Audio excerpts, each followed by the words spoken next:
स्वागत है गाइस आप सभी का एक और से नई वीडियो में। मेरा नाम है रुद्र एंड आप लोग देख रहे हैं hack to sec YouTube channel. तो आज की इस वीडियो में बेसिकली मैं आप लोगों को कुछ नई चीज़ें सिखाने वाला हूँ। आई नो वीडियो काफ़ी ज़्यादा डिले हो रखा है क्योंकि इस टाइम का शेड्यूल ही मेरा कुछ ऐसा चल रहा है कि मेरे को वीडियो बनाने का बिल्कुल भी टाइम नहीं मिल पाता। एंड इवन दो मैं अभी खुद अपनी नाइट शिफ्ट कंप्लीट करके आया हूँ 4:30 बजे तक में। एंड अब जाके मैं वीडियो बना रहा हूँ क्योंकि मेरे को टाइम मिल गया थोड़ा सा। तो आज मैं बेसिकली आप लोगों को डीएनएस की वल्नरेबिलिटीज़ के बारे में समझाने वाला हूँ कि स्पूफिंग वल्नरेबिलिटीज़ कैसे काम करती हैं and DNS zone transfer vulnerabilities कैसे काम करती हैं। तो डीएनएस जोन ट्रांसफर वल्नरेबिलिटी को समझने से पहले हमको ये समझना पड़ेगा कि डीएनएस काम कैसे करता है। क्योंकि अब यहाँ पे आई नो बहुत सारे लोग होंगे जिनको डीएनएस के बारे में नहीं मालूम होगा, जो बिगनर होंगे या नूबी होंगे। तो सबसे पहले हम लोग डीएनएस के बारे में पढ़ेंगे एंड उसके बाद हम लोग डीएनएस रिकॉर्ड्स के बारे में जानेंगे। देन उसके बाद मैं डीएनएस जोन ट्रांसफर वल्नरेबिलिटी क्या है वो करके दिखाऊंगा एंड स्पूफिंग वल्नरेबिलिटी कैसे काम करती है, फाइंड कैसे करते हैं, वो सारी चीज़ मैं आपको बताने वाला हूँ। तो सबसे पहले हम लोग बात करते हैं डीएनएस क्या होता है। सो डीएनएस बेसिकली एक प्रकार से प्रोटोकॉल है या कह सकते हो एक सर्वर प्रोटोकॉल है।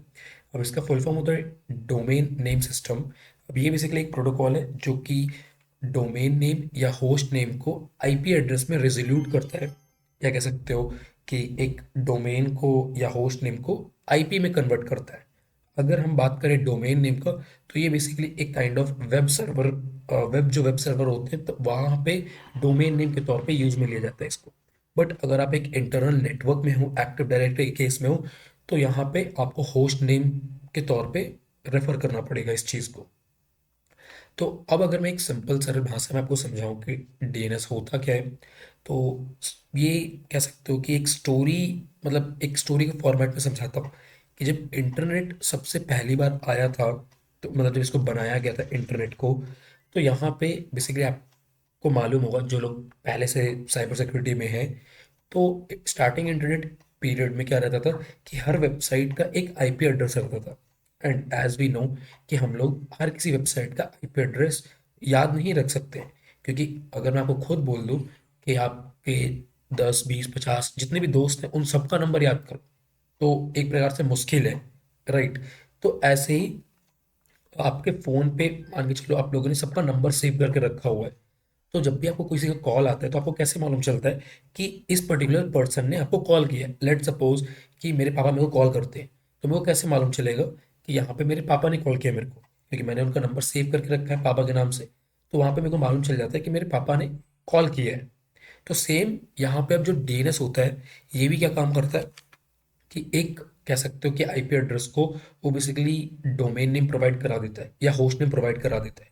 अगर हम वेब सर्वर की बात करें तो बैकएंड पे जो आईपी एड्रेस होते हैं वो एक पर्टिकुलर डोमेन नेम पे एलोकेट कर दिए जाते हैं।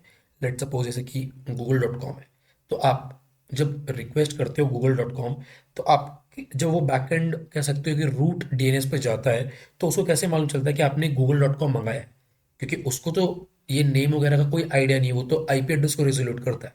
तो वो बस ये चेक करता है कि google.com के नाम पे कोई आईपी एड्रेस है या नहीं। वो देखता है कि हाँ ठीक है, ये आईपी एड्रेस google.com को एलोकेट करी गई है, दैट मीन्स ये पर्सन google.com को एक्सेस करने का ट्राई कर रहा है, तो वो आपको सिंपल से लाके रिजल्ट शो कर देता है। तो ऐसे बेसिकली यहाँ पे कह सकते हो कि एक डीएनएस सर्वर या कह सकते हो डीएनएस प्रोटोकॉल काम करता है। एंड कुछ इसके अगर मैं एग्जांपल दूं कुछ पब्लिक डीएनएस के, तो यहाँ पे क्लाउडफ्लेयर और गूगल के पब्लिक डीएनएस जो रहते हैं, जो कि हमारे फोन्स के अंदर बाय डिफॉल्ट रहते हैं, वो रहते हैं वन। क्लाउडफ्लेयर का अगर होगा तो वो होगा 1.1.1.1 एंड गूगल का होगा तो 8.8.8.8। ओके, और ऐसे बहुत सारे फ्री के या ओपन सोर्स डीएनएस सर्वर्स होते हैं, ओके, जो कि इंटरनेट की हर एक वेबसाइट को अपने अंदर कंटेन करके रखते हैं, जिससे उनको मालूम चलता है कि आप कौन से वेबसाइट को ढूंढ रहे हो या किस आपने किस वेबसाइट पे रिक्वेस्ट को फेच किया है। ओके, तो अब डीएनएस के अंदर कुछ डीएनएस रिकॉर्ड्स होते हैं, यही कह सकते हो कि डीएनएस को पूरा कंप्लीट करते हैं। मींस हर एक डीएनएस रिकॉर्ड का अपना अलग अलग काम होता है। लेट सपोज अगर मैं बात करूं ए रिकॉर्ड की, तो जो ए रिकॉर्ड होता है वो बेसिकली होस्ट नेम और या कह सकते हो कि डोमेन को आईपी वर्जन 4 एड्रेस एलोकेट करता है, या कह सकते हो आप जब भी ए रिकॉर्ड को फेच करोगे तो आपको आईपी वर्जन 4 शो करेगा। ओके, एंड सेम अगर आप 4 टाइम्स ए को रेजोल्यूट करते हो तो वहाँ पे आपको आईपी वर्जन 6 देखने को मिलेगा। और अगर आप NS को करते हो तो आपको नेम सर्वर देखने के लिए मिलेगा। एंड MX यानी मेल सर्वर, तो यहाँ पे जब भी आप MX को फेच करोगे तो आपको मेल सर्वर देखने के लिए मिलेगा कि वो पर्टिकुलर वेबसाइट कौन सा मेल सर्वर यूज कर रही है। एंड अगर हम सी नेम की बात करें जो कि होता है हमारा कोनोकियल नेम इन द सेंस कि हमारे जो डोमेन के एलियासेज हैं। ओके, अब जैसे कि हमारे दो टाइप के डोमेन होते हैं, एक पैरेंट एक चाइल्ड। तो पैरेंट कह सकते हो कि हमारा मेन डोमेन होता है, जैसे google.com। जो हमारा चाइल्ड डोमेन होता है, तो चाइल्ड डोमेन को हम लोग सब डोमेन भी बोलते हैं, जो कि होता है हमारा mail.google.com। तो ऐसे देन बात करते हैं टेक्स्ट रिकॉर्ड। और टेक्स्ट रिकॉर्ड में कह सकते हो कि कुछ प्रोटोकॉल्स की इंफॉर्मेशन रहती है, कुछ कीज वगैरह रहती हैं इसी के अंदर। अब बेसिकली यहाँ पे अगर हम बात करें तो जो टेक्स्ट रिकॉर्ड होते हैं ये सारे कुछ इसी के ही हेल्प से आप लोग पता करते हो कि वेबसाइट की जो मेल है या जो website particular mail server use कर रहा है उसको स्पूफ किया जा सकता है या नहीं। Okay, with the help SPF और डीमार्क। तो मैं अभी आपको आगे बताने वाला हूँ कि इनको भी कैसे फेच आउट करें और कैसे आइडेंटिफाई करें कि ये टारगेट डोमेन पर्टिकुलर इस वल्नरेबिलिटी स्पूफिंग वल्नरेबिलिटी से अफेक्टेड है या नहीं। देन बात करते हैं हम लोग एच इन्फो बेसिकली हमारे होस्ट की इंफॉर्मेशन को कैरी आउट करता है। देन अगर हम बात करें SOA जो कि होता है स्टार्ट ऑफ ऑथोरिटी, ये बेसिकली हमारे डोमेन की अथॉरिटी की इंफॉर्मेशन वगैरह रखता है। एंड जो हमारा SRV होता है ये होता है सर्विस रिकॉर्ड। सर्विस रिकॉर्ड का मतलब होता है कि कोई वेबसाइट कोई एक्सटर्नल सर्विस यूज कर रही हो अलग से, जस्ट लाइक सी पैनल, वो भी एक अलग से ही अलग एक एक्सटर्नल सर्विस है जो कि वेबसाइट में इम्प्लीमेंट करी जाती है। एंड जो लास्ट बट नॉट लीस्ट जो कि होता है हमारा PTR, जो कि होता है कह सकते हो एक IP एड्रेस को एक होस्ट नेम में रिजॉल्व करने का। ओके, तो आई गेस आपको DNS रिकॉर्ड्स के बारे में मालूम चल गया होगा। तो अभी मैं आपको बता देता हूँ कि DNS जोन ट्रांसफर वल्नरेबिलिटी क्या होती है। तो उसके लिए मैं यहाँ पे खोल लेता हूँ नोटपैड। एंड अब मान के चल लो कि हमारे वेबसाइट में नेम सर्वर होते हैं, राइट। तो मान के चलो कि एक से ज़्यादा नेम सर्वर होते हैं। NS1 कर लेता हूँ मैं और NS2 कर लेता हूँ। तो मान के चलो ये गूगल के नेम सर्वर है। तो अब जो हमारे नेम सर्वर होते हैं वो जोन फाइल्स को कॉपी आउट कर सकते हैं। अब जोन फाइल्स क्या होती हैं? जोन फाइल्स कह सकते हो कि सारे के सारे DNS रिकॉर्ड्स की इंफॉर्मेशन कैरी आउट कर रहे होते हैं, जो कि काफ़ी क्रिटिकल इंफॉर्मेशंस होती हैं। ओके, जिसमें प्राइवेट कीज़ वगैरह भी इम्प्लीमेंट रहती हैं एंड और भी ऐसे ही बहुत सारी इंफॉर्मेशंस रहती हैं, पर्सनल और मेल्स वगैरह उधर की कह सकते हो कि कीज़ वगैरह रहती हैं एंड ऐसी बहुत सारी चीज़ें इंफॉर्मेशंस रहती हैं जो कि काफ़ी क्रिटिकल होती है एक पर्टिकुलर डोमेन की। तो अब मान के चलो कि अगर बेसिकली नेम सर्वर 1 और नेम सर्वर 2, ये दो कह सकते हो कि नेम सर्वर रिकॉर्ड्स हैं। तो नेम सर्वर 2 जो है उसको ऑथोराइजेशन है, जो कि नेम सर्वर 2 ऑथराइज है पर्टिकुलर जोन फाइल को कॉपी आउट करने के लिए। तो वो गूगल से जो गूगल का नेम सर्वर है उधर की कह सकते हो कि जोन फाइल्स को कॉपी कर सकता है और पेस्ट कर सकता है विद इन वो एक यहाँ पे बेसिकली जो DNS सर्वर्स होते हैं वो दो टाइप के होते हैं, एक मास्टर एक स्लेव। तो अब मान के चलो कि स्लेव है या मास्टर है, तो वो अगर इसको ऑथराइज करके रखा होगा कि हाँ तुम जोन फाइल्स कॉपी कर सकते हो तो वो कॉपी कर सकते हैं, बट हर कोई नहीं कर सकता, राइट। बट यहाँ पे एक ट्विस्ट है, अगर तुम लोगों का DNS सर्वर मिसकन्फिगर्ड होगा या उसमें कुछ मिसकन्फिगरेशन होगी तो कोई भी हमारे DNS जोन फाइल्स को कॉपी आउट कर सकता है या उसको फेच कर सकता है। ओके, तो अब इसको प्रैक्टिकल में करके दिखा देता हूँ।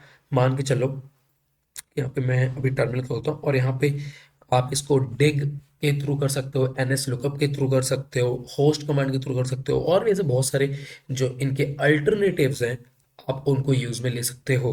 तो मैं आपको यहाँ पे डिग के थ्रू बताने वाला हूँ। कमांड और कह सकते हो कि मेथोडोलॉजी सब में सेम ही रहेगी। मैं यहाँ पे बस डिग करूँगा एंड उसके बाद मैं यहाँ पे बेसिकली कह सकते हो कि सबसे पहले नेम सर्वर फेच आउट करूंगा, क्योंकि किसी पर्टिकुलर डोमेन के नेम सर्वर को ही ऑथराइज किया जाता है कि वो जोन फाइल्स को कॉपी आउट कर सकता है। किसी ओपन सोर्स DNS सर्वर को अलाउ नहीं रहता है ये। तो मैं सबसे पहले नेम सर्वर फेच करूंगा एंड देन उसके बाद मैं यहाँ पे बेसिकली कोई वेबसाइट का नेम दे दूंगा, just like try hack me .com। I hit enter. तो यहाँ पे सबसे पहले मेरा एक क्वेश्चन सेक्शन बनता है, जिसमें क्वेश्चन में मैंने पूछा होता है name server, and then answer section बनता है जहाँ पे मेरे को उसका आंसर मिलता है। तो यहाँ पे kip.ns.cloudflare.com ये इसका नेम सर्वर है।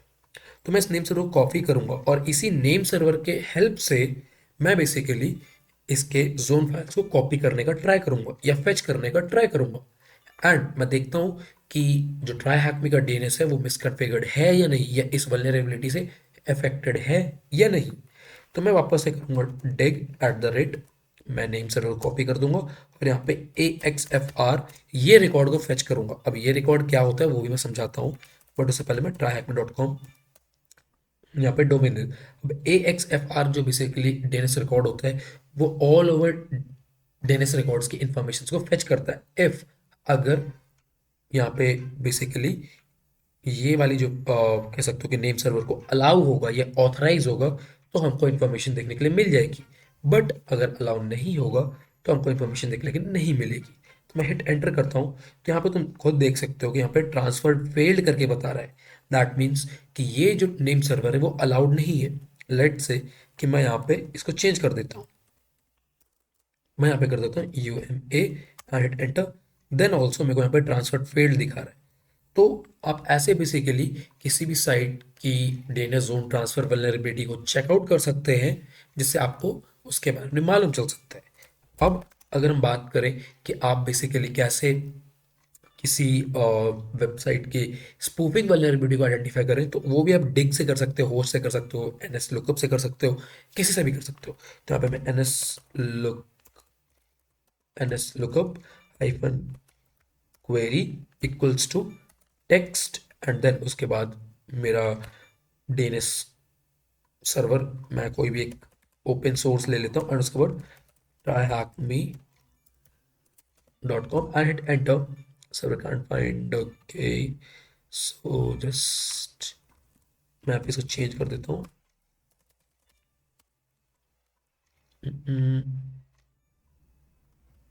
ओके, जस्ट एक सेकंड, मैं बिना इसके दे देता हूँ। तो यहाँ पे उसमें दिक्कत आ रही थी ओपन सोर्स डीएनएस सर्वर में, तो बिना मैं उसके दे दिया हूँ। तो यहाँ पे काम कर गया। अब यहाँ पे देखो टेक्स्ट रिकॉर्ड में यहाँ पे b इक्वल टू SPF1 है। दैट मीन्स ये जो SPF1 अगर आपको दिख रहा है दैट मीन्स इट ये जो है वो सिक्योर है। और यहाँ पे SPF का फुल फॉर्म होता है sender policy framework. That means कि यहाँ पे ये जो ट्राई हैकमी है इसकी आप जो ईमेल है उसको स्पूफ नहीं कर सकते हो, जो कि एक प्रकार से सिक्योर है। ओके, तो ये वल्नरेबिलिटी आप लोग ऐसे चेकआउट कर सकते हो, और सेम आप लोग बेसिकली होस्ट से भी कर सकते हो, या मैं दिखा देता हूँ जस्ट 20। आप यहाँ पे होस्ट यूटिलिटी का भी यूज में ले सकते हो, and as you can see कि आपको यहाँ पे भी वही सेम रिजल्ट देखने को मिलेंगे। ओके, आई होप कि आपको ये वल्नरेबिलिटी समझ आ गई होगी कि डीएनएस में मिसकॉन्फ़िगर्ड वल्नरेबिलिटी कैसे ढूंढते हैं। एंड मैं ट्राई करूँगा कि नेक्स्ट वीडियो में मैं आपको कुछ मेल सर्वर की और वल्नरेबिलिटीज़ को बताऊं कि लाइक आप इसकी कीज़ को कैसे फाइंड आउट कर सकते हो और उससे DKIM रिले अटैक्स वगैरह कैसे परफॉर्म कर सकते हो। हालांकि DKIM रिले अटैक में परफॉर्म करके नहीं दिखाऊंगा, बट मैं उसकी जो की होती है वो कैसे ढूंढते हैं वो मैं आपको जरूर सिखाऊंगा। तो उम्मीद करता हूँ कि आपको ये वीडियो पसंद आई होगी। पसंद आई तो लाइक करिए, चैनल पर नए हैं तो चैनल को सब्सक्राइब करिए ऐसे ही और मज़ेदार वीडियो देखने के लिए, और अपने दोस्तों तक भी शेयर करिए ताकि उनको भी डीएनएस की मिसकॉन्फ़िगर्ड वल्नरेबिलिटी के बारे में मालूम चल सके। तो मैं भी, और आपका कोई अगर डाउट रह गया है तो आप लोग कमेंट सेक्शन पे पूछ सकते हैं। मैं जैसे ही कमेंट सेक्शन देखूंगा तो मैं आपको रिप्लाई करूंगा। तो मैं मिलता हूँ आपसे एक नई वीडियो में एक नए टॉपिक के साथ। Till then keep learning and keep growing. Thank you so much for watching this video.